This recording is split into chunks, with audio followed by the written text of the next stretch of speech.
Coming up next. One question a lot of interviewers ask is, how do you show that you are someone who's organized? I bet you everyone will have a great answer for that. But the difference between me and other people is I will show them. So you ask me how am I organized? I'm going to pull my phone out and say, this is my calendar. All of my bills are in red. That is one specific thing I always tell people to do. Can you take something with you that's going to make yourself memorable? Welcome to the Job Talk Podcast, where we talk with people who love their jobs. Our guests open up about their challenges, surprises, and secrets to success in their industries. Through conversation, we explore their careers, past work experiences, and the education that got them to where they are now. Today's guest is Cherryl-Lyn Holder-Olamuyiwa.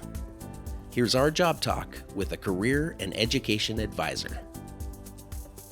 Cherryl-Lyn, I want to start this podcast off by asking you if you have gotten used to Canadian winters. It depends on what part of Canada. So my first 12 years in Canada, I lived in Winnipeg. And honestly, I would never say it wasn't that bad, but I learned how to adapt. So now that I live in Toronto, which is significantly warmer, it's funny when people wear like the Canada Goose jackets. I have never even worn my jacket from Winnipeg yet because I don't think it gets that cold. So maybe the answer to your question is yes. I've gotten accustomed to it. All right. So where are you from? And then maybe we'll get into how you came to Canada. Yeah. So I'm originally from Trinidad. So I was born in, well, the politically correct is Trinidad and Tobago, but the actual island I was born on was Trinidad. And I lived there till I was 18. And my mom had this great idea so my mom was a single parent and she has three kids, three daughters. And so she had this great idea to go do her master's degree. But she didn't want to leave us behind. So she actually got visas for all three of us or all four of us to come abroad and go to school. And the unspoken conversation we had, or the unspoken idea we had, was come go to school and go back home. And for some reason, we just never left. It turned into permanent residence, that turned into citizenship. So that was back in 2003, which was 20 years ago. And all three of us kids who are no longer kids, but all four of us, we never left. Aside from the weather, was there much of a culture shock coming to Canada? Oh yes, huge. So when I first moved to Winnipeg in 2003, I had to do a year of high school at 19.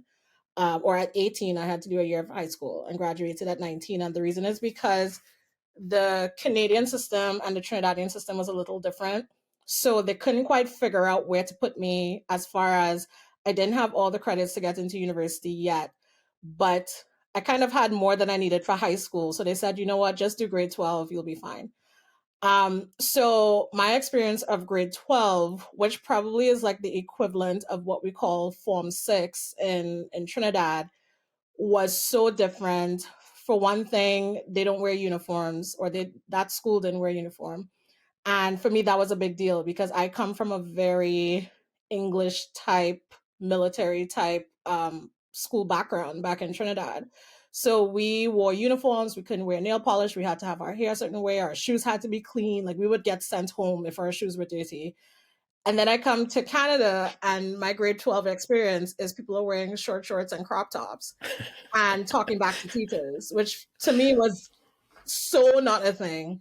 So there was that shock, but also the shock of being around people who spoke like I saw on TV was so strange to me. So hearing these Canadian accents, which at the time I would say American accents, now I know it's not the same. But hearing all these Canadian accents was very different, even being around a lot of people who didn't look like me. So I was one of the few Blacks that went to my high school at the time, myself, my two younger sisters. And then 3 months later, there was this huge influx of Ethiopian immigrants or Ethiopian refugees that came in. And all of a sudden, there were all of these refugees at my high school that looked like me. And that became my group of friends who were from Ethiopia, just because they were Black students as well. So, but even so, Ethiopia and Trinidad are two very different countries. So even getting accustomed to their way of life and their friendships was a culture shock in itself. And also I found that, to be very honest, people ask some very stupid questions. Like, did I drive or did I fly to Canada? I remember one student asked me that and she was serious. And I thought, through the ocean? What you talking about? So I found that was strange. I remember at the time, Sean Paul was a big deal in Canada, which back in Trinidad, okay, yeah, we knew who Sean Paul was, like the singer, but like, it was like, Caribbean music was kind of getting into here. And people would ask me questions like, could I dance like the girls in the videos, and stupid questions. So things like that were so weird for me, having to, as an 18-year-old, first of all, I'm one of the oldest in the school because a lot of 18-year-olds had already graduated. But even as an 18-year-old with a different accent and answering questions, people asking me about my hair, people asking me about, saying things like, your English is so great. Surprise, Trinidad only speaks English. Yeah. Things like that. I really had to get accustomed to that. So I think it took me, one thing my mom still talks about is it took me about a year or two to really get my footing in Winnipeg. I think if I had moved to maybe Toronto, it might have been a little different because there are a lot more Caribbean people here. But in Winnipeg, it definitely was, it was a transition. It was a transition. Let's talk about your post-secondary experience. You graduated from high school. What did you take and what did you want to be? So what I wanted to be changed a lot. So growing up back in Trinidad, so I always loved to travel. I didn't travel a lot, but I always liked the idea of traveling. We moved, in quotations, to New York when I was 4 years old. My mom will be okay with me saying this. I think with the intention of being illegal in the US and being one of those people. And then 6 months later, we decided to go back to Trinidad. And that was when I was 4. And then besides that, I probably went back to New York maybe one more time in my single digits. And then as a teenager, I got to go to Guyana and St. Kitts. But I always loved the idea of being a traveler. And so when we would go to the airport, so I had an uncle actually he was a United Airlines pilot. And so my grandmother got to fly on his account. And so we would drop her off at the airport, and I would always marvel when I would see the flight attendants walking through the airport in their heels. And I always said I wanted to be a flight attendant. And then that turned into wanting to be a pilot. So this was my childhood dreams. But then fast forward, when I came to Canada and reality hits a little more, that flight attendants don't really make great money. I thought that I wanted to be a business owner. So a lot of people always told me I always had that business type those business skills, because my dad actually is a business owner. He owns a recording studio back in Trinidad, which actually did very well over the years. And I always just automatically had that entrepreneurship kind of feel, or even in school, sometimes I would buy earrings on eBay and try to sell it for a couple extra dollars. And so my plan going into university, so I went to the University of Manitoba, was to do business management. And I thought that doing business management courses would mean that I would be taught how to start a business and how to run a business. But I think my first year of university, I was taught about more business theory, which I found so boring. So like the definition of words and the structure of a business, which I really couldn't relate to. So that turned into me looking at, okay, what other things can I do? I knew I'm a people person, but I didn't really have words for what I wanted. Keep in mind too, I was also thinking with a third world Trinidadian brain where I didn't know about things like employment counseling and all that just yet. I just knew working with people would be great. So tried business management or the business school at the time, didn't like it, or the business department didn't like it.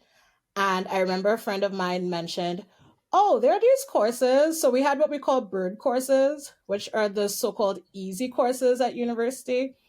And a friend of mine said, "Oh, I'm doing this course. It's in this department called Women and Gender Studies." I had never heard about that department before.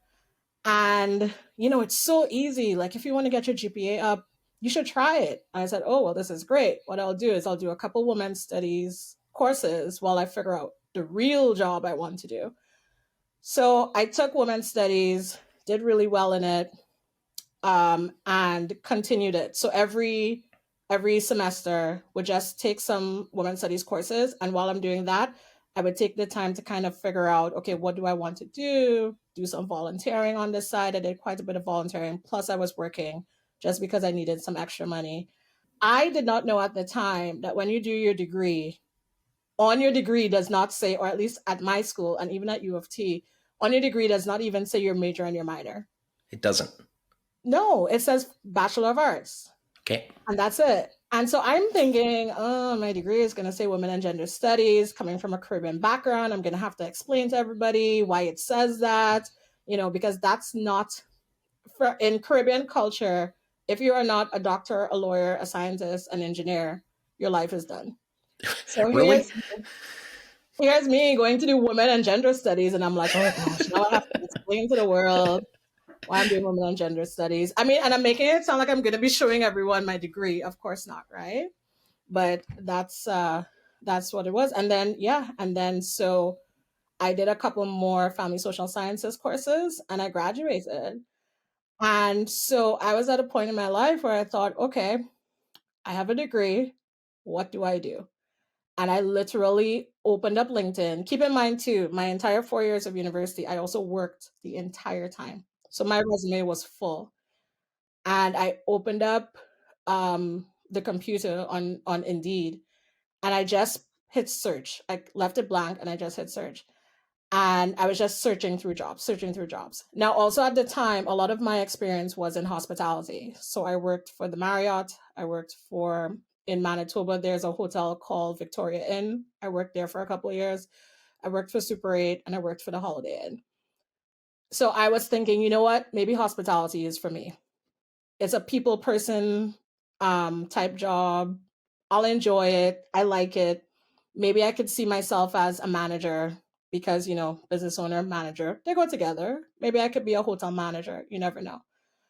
So I kept that to the side, even though I felt like I was trying to encourage myself to stay in hospitality. But then I also had the idea that, you know what, I don't know if I really want to stay in hospitality. So looking on Indeed, just searching, and I see this position show up that says marketing specialist with a company called Newcomers Employment and Education Development Services. I open it up and the position says something like they're looking for someone to assist immigrants or immigrant youth with finding jobs and with employment education.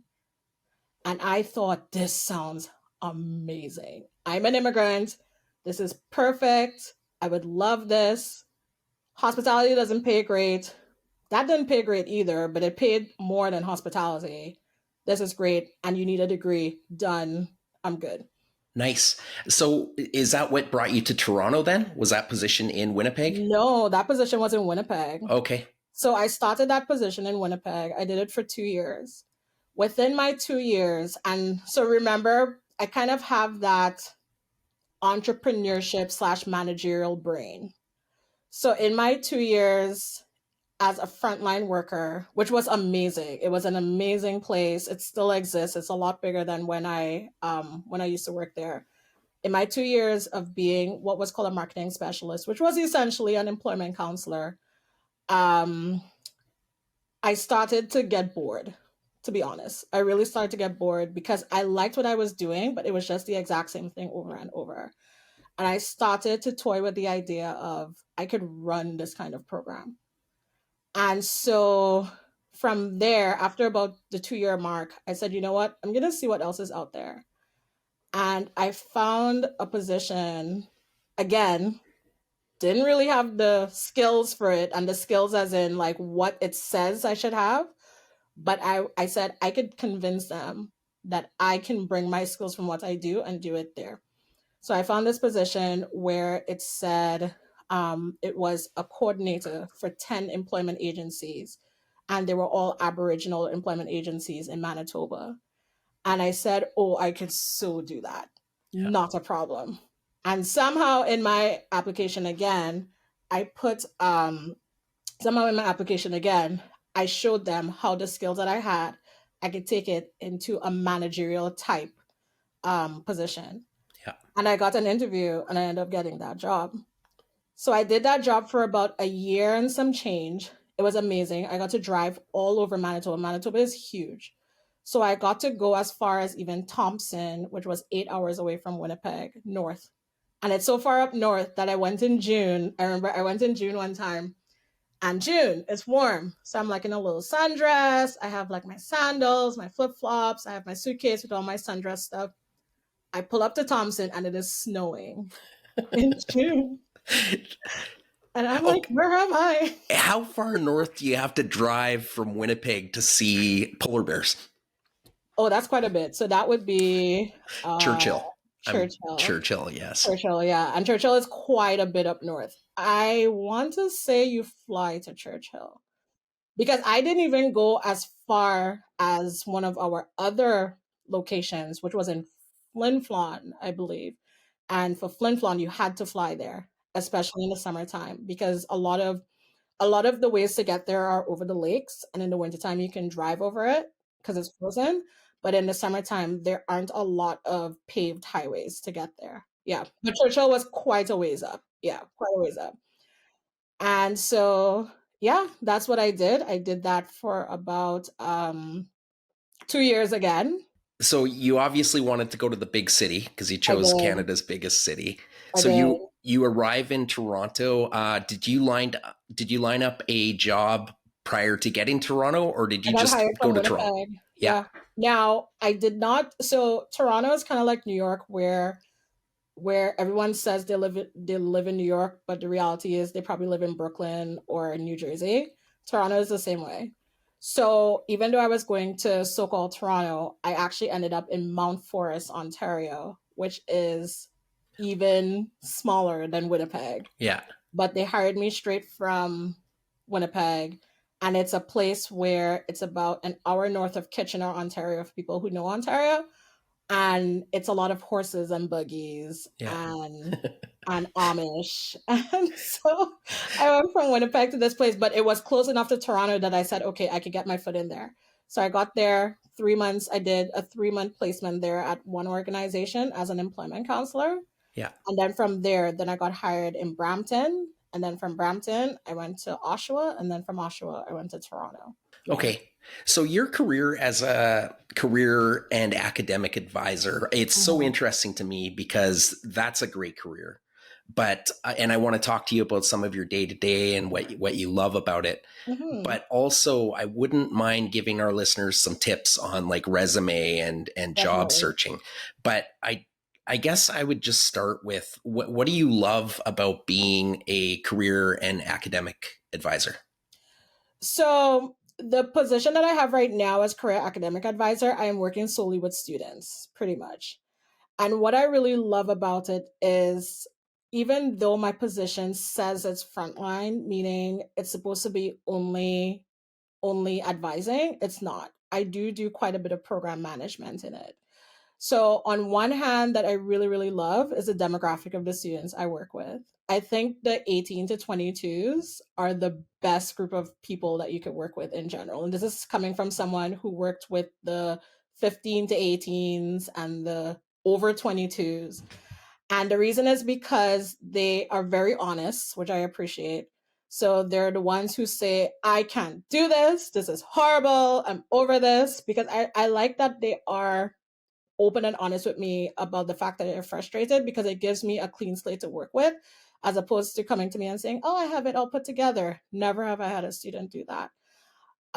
So the actual academic and career advising side of it, they do go hand in hand. Academic, meaning I do have to know about the way that the school that I work for, the way that the academics work. So like what credits you need to graduate, what credits go with what credits, what courses what courses you can't do together, things like that.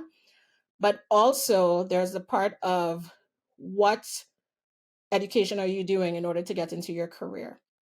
And the irony about it is education's great, your degree is great, but the reality is an employer is not usually going to ask you, what GPA did you have? An employer is going to ask, what experience do you have? And so that even shows in my story where I was able to get a job pretty quickly out of university. And that was because, yes, I had the check mark of having a degree, but my employer was really set on the fact that I had 4 years of work experience.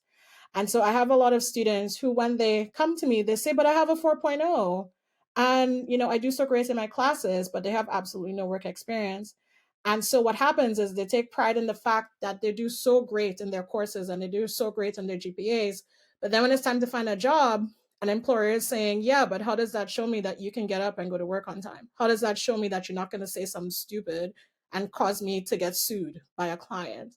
Right. So I really love having those open and honest conversations with students and coming up with plans. I especially like to grab the first year students and come up with 4-year plans so that as soon as they're graduated, yes, you have your degree. Awesome.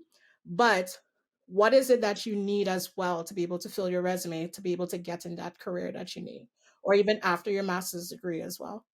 It's a career where it can be very fulfilling. Do you have any stories of some success stories that you've worked with and helped? Yeah, definitely. So a general story that I have that quite a bit of the students that I have are okay. So the first one is, so the typical, what does everyone want to do? I want to be a doctor, I want to be a lawyer. But a lot of law schools and a lot of med schools these days are also asking for work experience now, which actually surprises a lot of people. And so I've had quite a bit of students who, when they come to me because they've been rejected from med school or rejected from law school, even though they've had their very high GPA, I was able to actually go through with them and say, okay, let's get you a job and let's figure out a way in order to be able to get you something on your curriculum vitae or on your resume in order for you to get a job. So that's a general success story. A specific one I could think of is right now I am working with a student who she really is downplaying her experience. So this student, she did not have a lot of funding to come to university. So it's very similar to me where she has been working quite a bit, but it's her self-esteem that is sabotaging her. And so what it is that's happening or has happened, because now she was able to get actually a pretty decent job.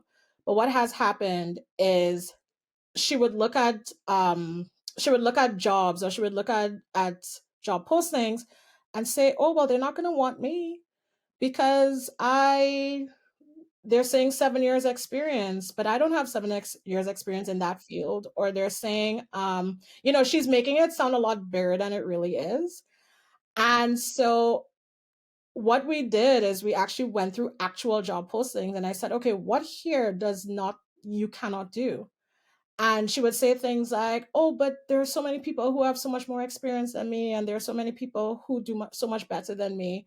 And so, because of that, she wouldn't really apply to a lot of jobs. And the reality is, after it is that we had the conversation of actually looking at the reality of apply for the job. You have the skills, there are transferable skills, there are things that you can do. And also, one thing that an employer told me that sticks to me to this day is, once you can prove to me that you can be a good worker, I can always train you. And that goes for any field.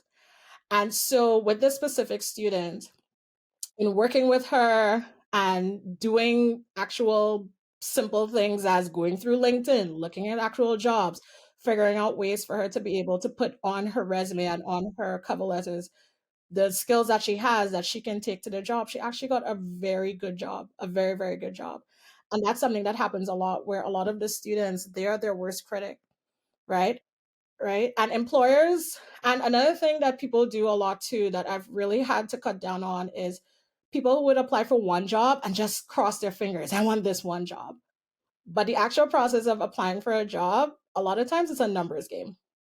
It is. It's a numbers game where the more applications you send out, the more likely it is for you to get an interview. You must be great, sure, but sure, so are millions of people, right? So if it is that you're applying to just one job and you expect it to be that you think you're the best since sliced bread because of this one job that you've applied to, well, sorry to tell you, there are also thousands of other people who also applied to this job. So sometimes you just need to get the numbers out. Yeah. Well, reading a job posting from an employer, they're trying to sell their company in this job posting. So it can be Exactly. quite intimidating when you read, like, they're describing the perfect employee, and not everyone's going to have every single item on But that you know what's checklist. funny too? That employers have told me more than one. Many times when they put together job postings, they Google a job posting that sounds like something they would want, and that's what they use. Because many times it's not that they necessarily want someone with 5 to 7 years experience. Many times they're like, oh, that sounds good. I'm going to put that in there. And that's how they come up with many of the postings. For sure. What are some of your biggest challenges in your day-to-day work? Time management. That's the biggest one. Because kind of like what I was saying before, my job is not just advising, it's also program management. So right now I'm managing a mentorship program. And then I also have another program that I've come up with that I'm just waiting for some approvals on, that where students who want to go into med school, law school, grad school, where they can get work experience in their field. So we're still waiting for that. And I also have what are called work study students, where I actually supervise students who work for me. And I also do advise a program called First Years Learners Learning Community, where it's pretty much a group of students who in their very first year they're put in groups and they do the same courses, and they also attend courses where they learn about how to do university life. And then I also have and I am also the only employment counselor in my department for hundreds of students. So time management definitely is a big one. Yeah. So is your day, does it consist of a lot of meetings? Are people coming to see you? Yeah. Are you on the phone a lot, I'm assuming? So in 2023, it seems like the phone is a thing of a past. I can't tell you the last time I had a phone conversation. Yeah. So we have online Teams meetings. So usually what my day looks like is, so I work 9 to 5. So usually 9 a.m. to 1 p.m. It's only for the students. So students who've requested one-on-one conversations, students who need employment counseling, as well as students who need academic advising. So literally half an hour slots, nonstop from 9 a.m. to 1 p.m.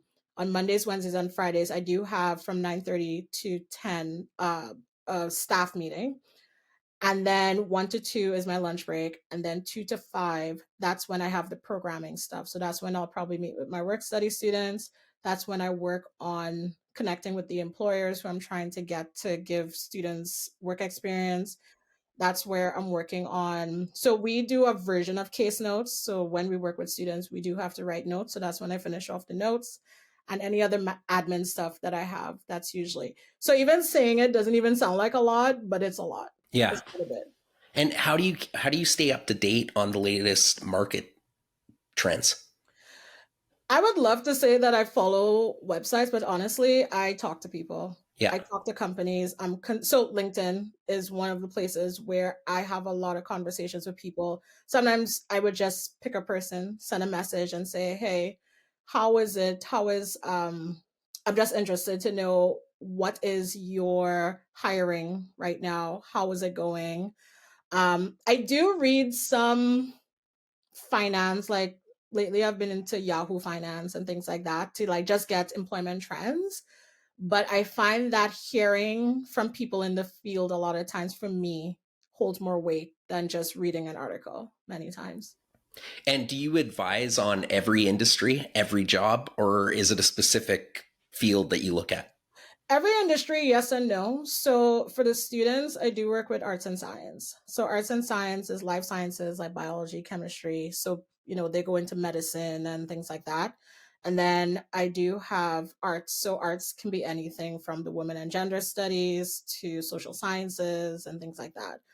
Um, However, I do have students, because the way how jobs work is, just because you do a science degree does not mean that you're going to be working in a lab. You can do a science degree and become a photographer. So I do, yes, I do advise on every single industry, but there is a big but to that.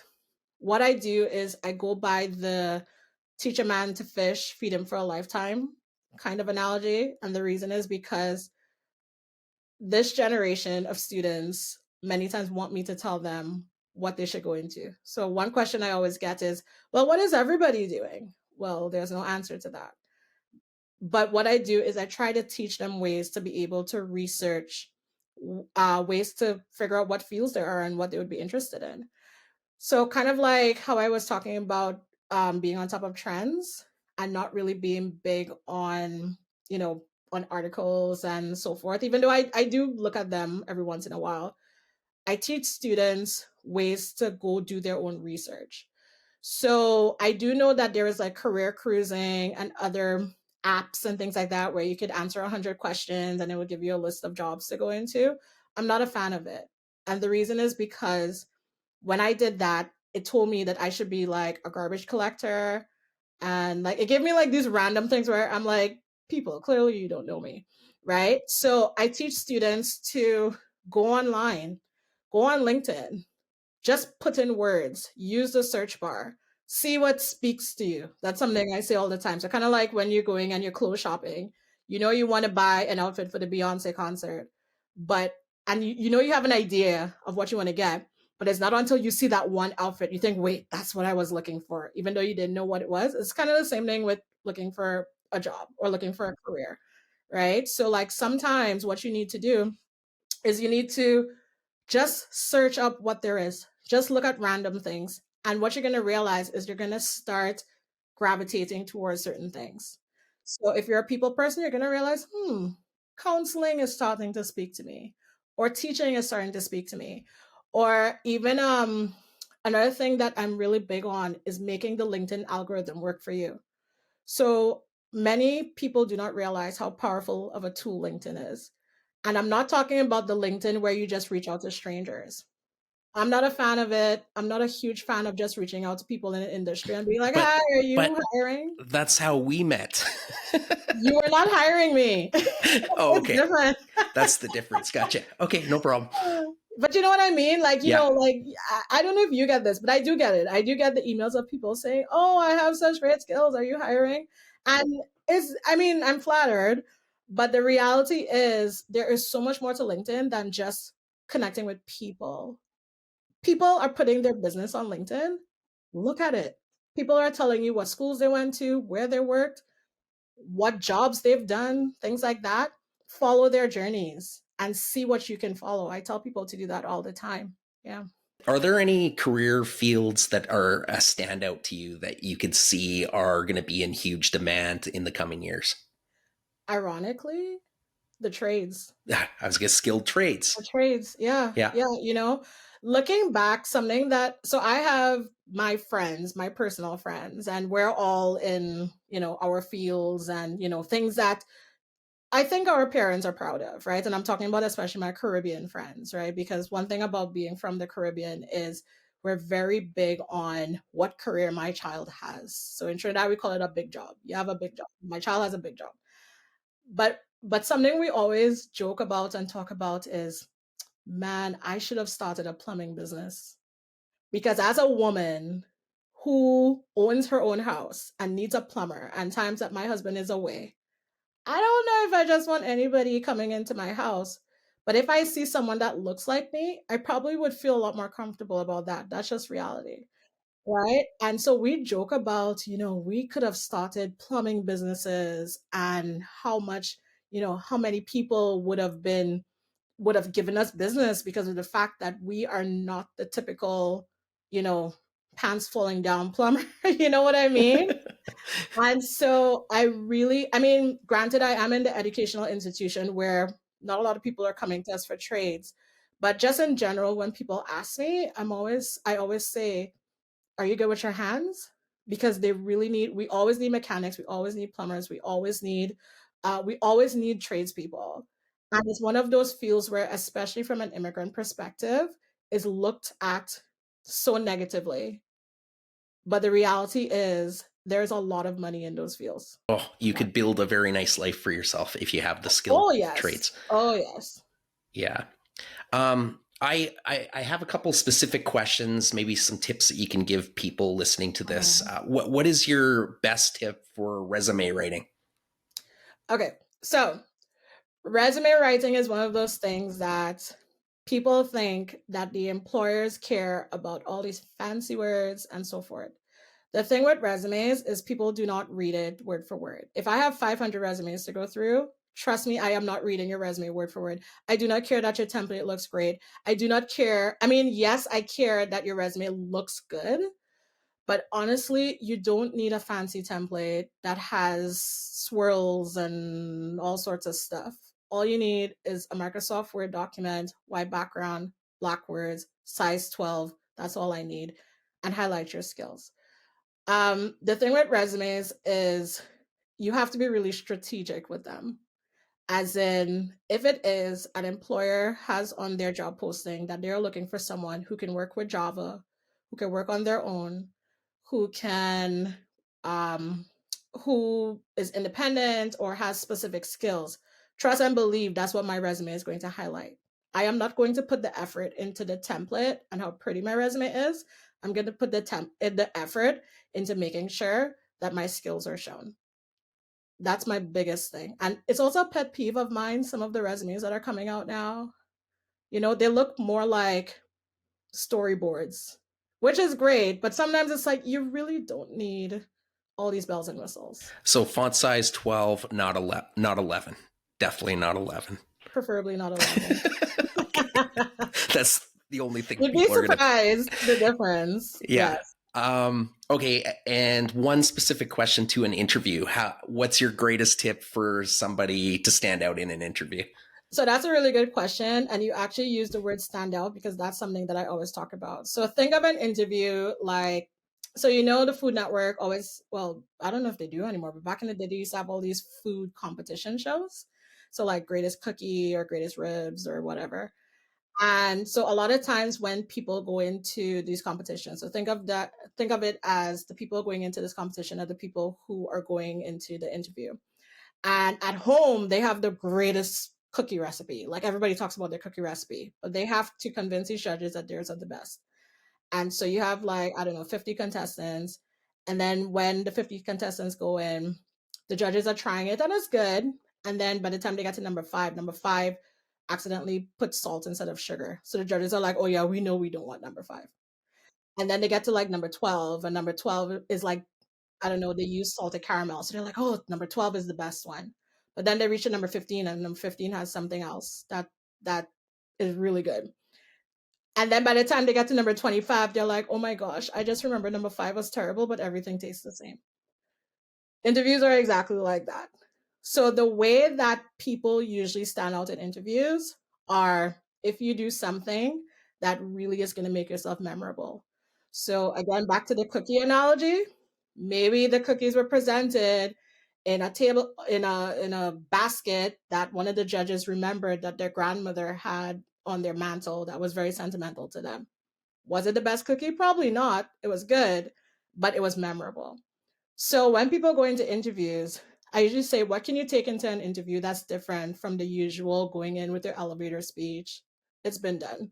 Going in with, you dress well. Okay, we know, right? These days, the interview talk, we know it. We know it. Dress well, dress professional, elevator speech, speak well, blah, blah, blah, blah. But one question a lot of interviewers ask is, how do you show that you are someone who's organized? I bet you everyone will have a great answer for that. But the difference between me and other people is I will show them. So you ask me, how am I organized? I'm going to pull my phone out and say, this is my calendar. All of my bills are in red. All of the train schedules are in green. All the bills that like something like that, right? And I actually show them. If anything, they are definitely going to remember that over all the people who give the great answers. That is one specific thing I always tell people to do. Can you take something with you that's going to make yourself memorable? How about nervously knocking over a cup of coffee on their desk? Funny story. as you mentioned that, so I had a really good friend, have a really good friend because we're still friends. What am I saying? So this was like 10 years ago. She was pregnant. She got an interview for this job. Amazing job. Amazing job. So she thought, you know what? I don't care. I just found out I'm pregnant, but I want this job. So she goes into the interview, presented, ready to go. Interview goes really well. They get to the last question. She says, I'm sorry, just give me 1 second. Pulls the garbage bin, throws up in the garbage bin. What? In the interview. Oh. She got the job. The reason amazing. she got the job is because they remembered her. And it was for a very well-known company. It was Scotiabank, right? So, and she works in there. And so it was funny how to this day she tells me the story of that's how they remembered me, because they had all these great candidates. Now, I'm not saying go knock over coffee or go throw up in the office. That's right. But I'm saying memories actually do hold weight. Yeah. We do want to throw up a disclaimer. We're not telling people to vomit in a job interview. Or it worked for her. Just make it memorable. The point is memories. Yes. That's the point. Yeah. That's right. But going back to then show them on your phone how organized you are. Yeah. Something that is actually something that you actually do, as opposed to just talking about it like other people talk about. Yeah. What are your thoughts around AI, and what industry should be nervous about the development of AI? Every industry. Yeah. But I'm not worried about it. No? Because then because it's one of those things where, see, I'm one of those people who I go against the grain, right? So I'm pretty sure Beyonce is not going to listen to this podcast. But I'm not a Beyonce fan. And the reason I'm not a Beyonce fan is because every Black girl is a Beyonce fan. So I'm like, you know what? All of y'all, I'm not going to follow you guys. Right? So kind of like, but if Beyonce does listen, sorry, Beyonce, I love you. But that being said, if it is, my thing is, things will always change. Technology will always happen. So going back to my days back when I was in Trinidad, I do remember hearing conversations about things like, okay, so back when I was a child, because in the Caribbean, now a little different because of technology, but in the Caribbean back then, a lot of the things that here we take for granted, back then it took us a very long time to get to. I remember that the cashier at the supermarket back then. So see how we go to the supermarket and you just swipe and it goes beep, beep. It took a long time for us to get that. It was like a thing that we heard of, but we're like, we're good. We want to do and so the cashier used to actually put in each thing one by one. And it was such a big deal to have this skill that it actually it was a class. We had classes at school that were like typing classes and classes on how to punch buttons quickly. That was actually a course in school. And the thing about it is now going back, that doesn't exist anymore, right? Things evolve. Now, am I worried about my job? No, because if it is that AI takes over my job, something else will be invented as well that I can also do, right? Or that probably will be greater. Or maybe they need a manager to manage these AIs, or maybe they need someone to overlook that. Then I will take that. I say embrace it, embrace the technology. So the same way how back in the day, planes flying in the sky was not a thing, right? I'm sure there are people in boats who are like, oh, well, I love my little boat. Why is it that you guys want to be flying in planes? Boats are great, right? And now flying is like the thing. We embrace it and we move on. So it's not something that I'm really scared of, right? The more AI comes, the more jobs will come for that, right? Or the more things will evolve. Yeah, I'm always very polite when I request something from Chat GPT, because one day they will be our overlords. Are you surprised that you ended up making your life in Canada? Yeah. Yeah. Yeah. Yeah, because I think in my head as a child, I always thought that, and even coming here, I always thought my place would always be in Trinidad, at least in the Caribbean, but for sure in Trinidad. And also to add to that, I'm surprised at the success that I had when I was here. Because to be very open and honest, being a Black immigrant who speaks differently, or I feel like my accent is a little more tainted now, but being a Black immigrant, you definitely have to push quite a bit harder when it comes to breaking boundaries.